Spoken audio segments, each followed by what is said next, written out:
We are in Agbara Industrial Estate.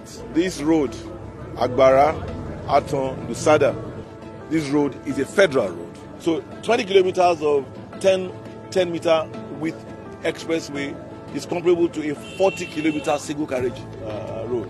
We awarded this contract. We began to pay in tranches as we could afford based on our IGR, knowing fully well that as important as the provision of transportation infrastructure is, it is not the only enabler to economic development or socio-economic development.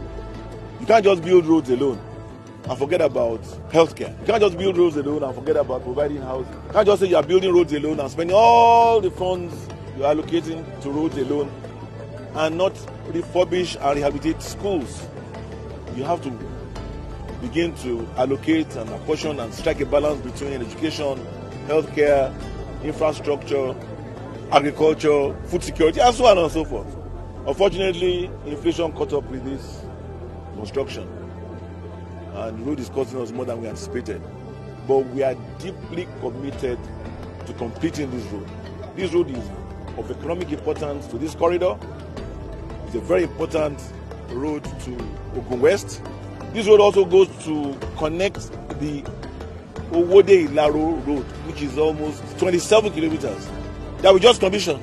I've said to them that they must ensure that from the Lagos-Badagry end, the dual carriageway is completed to the entrance of the industrial estate, the OPIC entrance, so that the trucks, trailers that are coming from the port can enjoy the dual carriageway, easily, go in and out effortlessly, so we can increase productivity and enhance the operations, and now focus on one lane beyond the OPIC entrance, all the way to Aton. First, let's finish that, so that people can enjoy, the driving pleasure all the way from Lagos-Badagry Road to Aton on one side.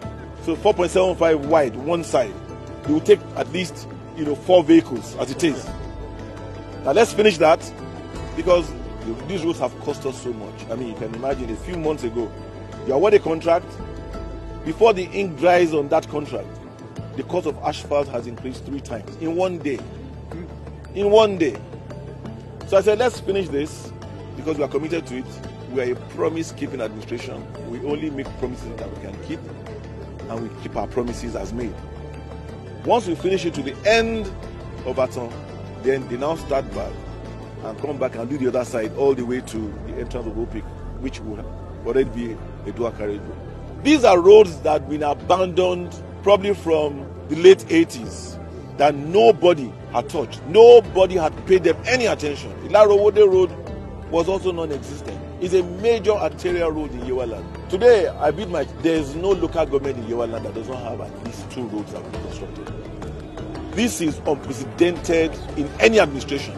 This road we are on will be delivered by September this year unfailingly. You'll be able to drive from Lagos, Badagry, and all the way to Aton